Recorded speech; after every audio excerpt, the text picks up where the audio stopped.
I have been waiting for this day for so long. The RTR is getting a foot brake.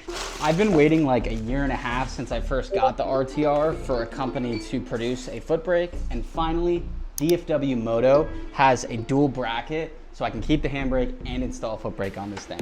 So this is pretty much a full kit that mounts up to the RTR and hopefully the XL. It comes pre-bled with all the accessories to mount the foot brake. And most importantly, we still retain a handbrake as we're converting the single mount to a dual mount. This is the full breakdown. So you're gonna have a longer swing arm axle, which is gonna go through here so the foot brake mount can actually mount. This is obviously the brake lever. This is gonna be the mount, I assume, probably gonna mount something like this. And then the foot brake will mount to that. This is the master cylinder. This is the brake. It's just like a standard pit bike brake, I believe. And then the dual mount to replace the stock single mount. Now, admittedly, I have no clue how this thing goes on, and there's not exactly instructions, so we'll start with what's easy. We'll get the dual mount mounted up, and then we'll kind of figure out how the heck this all goes together for the foot brake portion, so you're gonna learn with me. Oh, and also a moment of silence for the DR right now.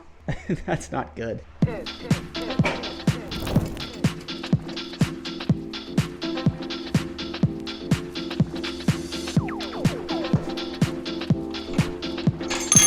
Now, when you're reinstalling the rear wheel, the kit actually comes with these two little spacers. So they're the same size. One of them will actually go between the new brake mount and the axle. So we're gonna pull this off quick and install it correctly.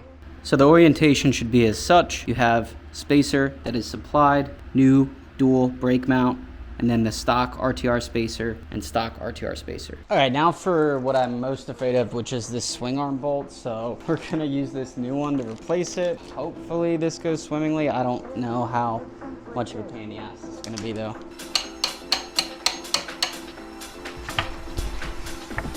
So I put a jack stand under here to keep this wheel up, and I think that might have worked pretty damn well. I can't believe how easy that was. I was scared shitless of this. The remaining assembly of the foot brake is pretty straightforward. So you have this bottom piece that you will hook the foot brake into, and you are supplied this bolt in the kit. So this bolt will slide through the nice CNC foot brake, and you'll use one of the supplied spacers to stick behind this. So it'll sit behind here. So now the foot brake is completely mounted up. There should be no gap, so this doesn't move at all. To mount the foot brake, we will simply put this onto here, and we will use this bolt and spacer. We'll stick this bolt through the spacer, thread that in, and then we'll also tighten on the locking nut for the swing arm axle. And there we have it, full foot brake assembly. So again, we have this longer swing arm bolt that replaces the stock swing arm bolt that slides through. The mount goes on top of this. We have a washer here and a bolt supplied. Same goes with a bolt and nut for both of these. And then the master bolt here and a nut on the back for this foot brake. So this is the full setup, completely attached, no real enormous modifications necessary. Now with that, we have good news and we have bad news. First, the good news.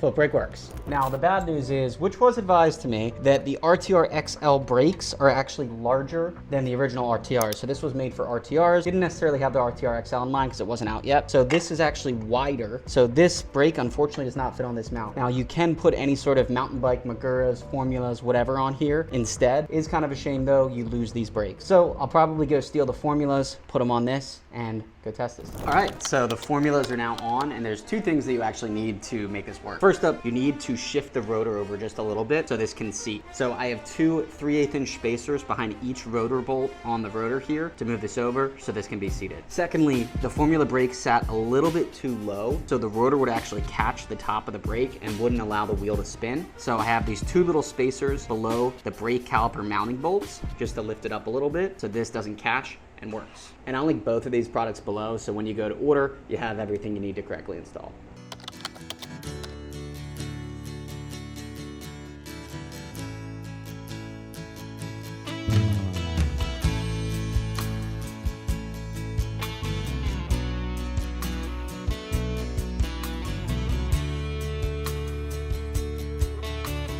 She looks pretty good, huh? Yeah, the fitment on this is great. I feel like it looks sick. Just seeing an RTR with a dual brake mount is just so sick. So we're gonna get on this thing and go ride. So this whole kit costs $289. With all the extra bolts and everything, I'd call it an even $300. So we'll see if it's worth $300. Oh my goodness.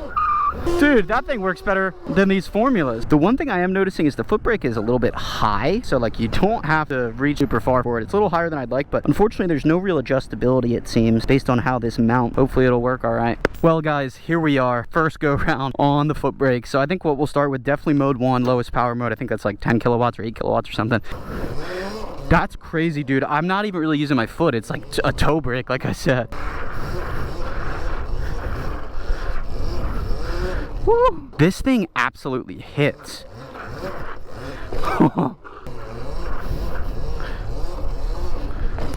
Yeah, you got to be careful because it's easy, honestly, to give a little too much brake on this thing.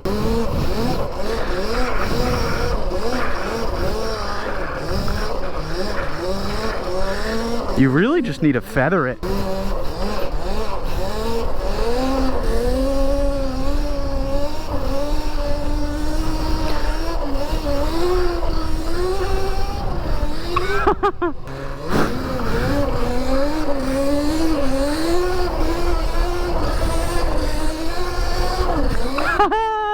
All right, so I think there's a few things that we can do to make our life even a little bit better. So I think I'm gonna go home, adjust the chain slack super loose, gonna make sure everything's tightened correctly, gonna put on a shift lock, and I'm gonna stop the front wheel from stopping. So, all right, we'll go do that. All right, so we're back, and we've got an old beat up shift lock right here. I think I looped this before, so it got a little bent, but should work fine on the RTR XL. So we'll throw this on, we'll get this chain tension, we'll get that front wheel stopping from stopping, and yeah, then we should go. And we are back. We have the chain tension correctly. We have new pads in the rear, so hopefully they should work a little better, stolen from the Formula front brakes. And we have the most jank shift lock setup ever, but hopefully it'll work for now.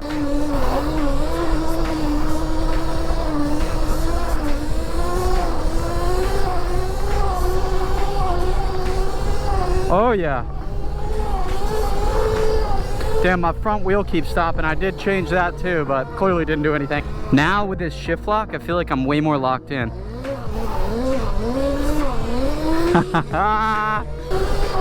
Wow. This is the difference of just having the foot lock. It's because I was sliding off the seat. I wasn't comfortable enough, but this is all foot brake.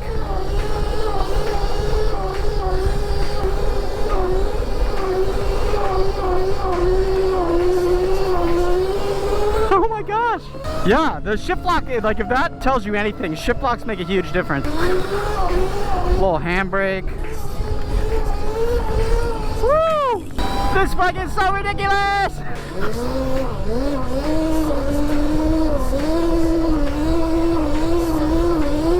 Woo!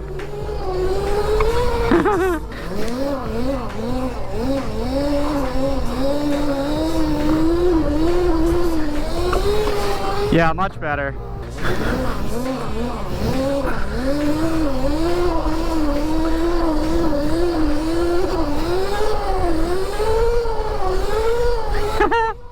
Yeah, I mean, so far I'm really impressed with this thing. The only real critique I have is that it's a little bit, I don't know, too high. And I don't think there's a way to adjust it down. If this was able to come up more, that's what would make the biggest difference. Still a ton of fun. I mean, I think once I get used to it, I won't really complain much either. And quick break in the video to talk about this eScoone W10 electric scooter. This is a full suspension scooter that comes in under $600. It sports a 1200 watt motor with a claimed 28 miles per hour top speed and the ability to climb up to 25% inclines. The battery is a 48 volt, 15 amp hour battery, which claims a range of 32 to 38 miles. It sits on 10-inch off-road pneumatic tires with full suspension to show. In the stopping department, it has dual disc brakes, front and rear, plus TCS anti-slip system. And it even conveniently folds down to be easily transported or stored. All right, so here she is, the eScoone W10. Pretty standard scooter. When you get into the cockpit here, you can see a little screen. It shows eco, shows trip, the mode you're in. You have this little dashboard here. It has these turn signals. It blinks when it does that. It also has a headlight, super loud blinks, but cool that it has headlight, taillight, turn signals, dual brakes like we mentioned. It is a thumb throttle here, and we'll go through all the modes, see how she rides. All right, so in eco mode right now, I'm doing one hand holding the camera, and this thing's actually got some torque, dude. Gotta be careful on these scooters. They can be a little bit sketchy. Oh yeah, she gets right up to speed. Honestly, any scooter going faster than 20 miles an hour is far fast enough for me, but this thing will do 28. We're at 25 now. We're still in eco mode, 25. But yeah, as far as like a neighborhood cruiser, I think that's exactly what this thing is perfect for. Cruise the neighborhood, or if you commute to work, you don't want to take the bus or the train if you live in the city. It's good for something like that because it also folds up. But yeah, it cruises right along. It's got full suspension, so it's definitely a more comfortable ride. Brakes seem to work well too. So not a bad little rig, and it's honestly among the cheaper of the budget options. I've reviewed some awesome scooters, and this is a little bit cheaper than some of them, but still full suspension, still a good battery. Should get you 30 to 40 miles, so it's not bad. All right, so we're in eco. I'm gonna go into race. What do you think's higher? Sport shows higher, but let's do race. I feel like that would be the highest. Definitely more torque in race. 25, 26, 29, 30. Wow. We're getting higher speed, 31, 32. We're getting higher speed than advertised, so it's not bad. Oh, it looks like if you hold it long enough, it goes into cruise control. That's the beep. The deck is definitely a little bit smaller than what I'm used to, but as far as a neighborhood little cruiser shredder, I think it's perfect. Well, guys, if you are in the market for a scooter, your budget's around $500 to $600, this is a super good option. I'm gonna leave it linked down in the description. Again, I think it's perfect if you live in the city, you're looking for something small and easy if you want to commute. Something not as big as an e-bike, so you can store it, bring it in an apartment, an office building, whatever. So yeah, if you're interested, I'll leave it linked in the description. I'll leave a discount code as well for you to save, but otherwise, back to the video.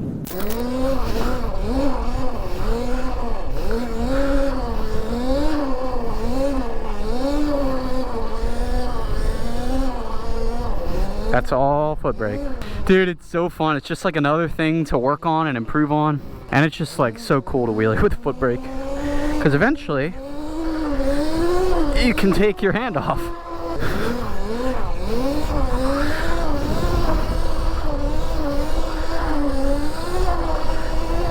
Come on, bro.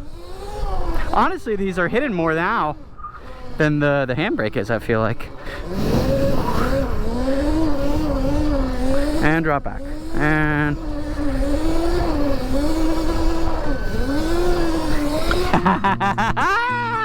God, this is just reminding me how damn fun these bikes are. Beautiful day out, it's summer. We got an e-bike. It's good times.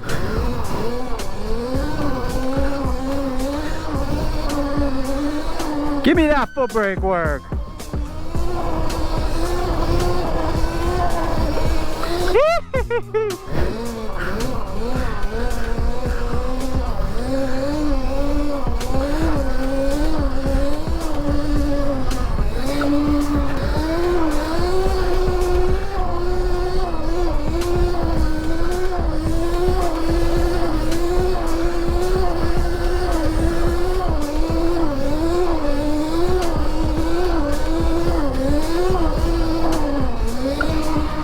Let's go, dude. All right, we're gonna try mode 2.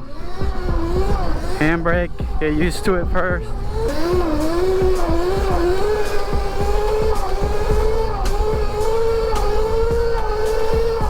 All Footbrake.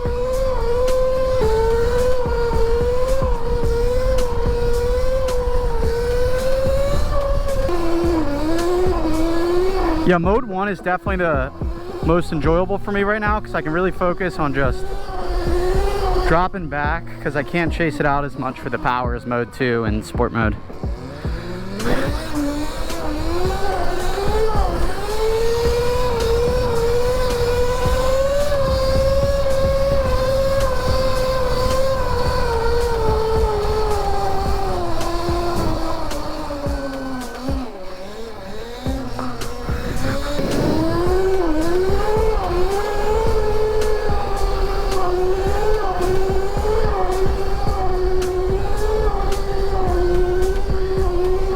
Footbrake guy.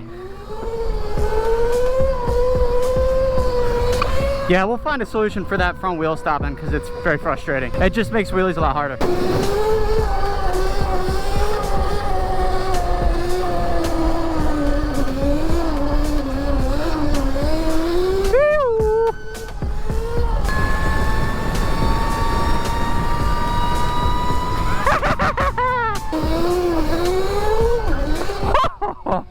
Well, guys, I think I would highly recommend this. I think for the price, 300 bucks, like I said, all in. It is dialed, it seems, out of the box. You don't really have to modify anything besides the swing arm axle, but it's pretty straightforward, pretty easy. Would highly recommend it. I'll leave a link down below. If you have any questions, let me know down in the comments. Otherwise, we're to 100K. Please help sub. We're like 200 away right now, so it'd be sick if you sub. Okay, peace.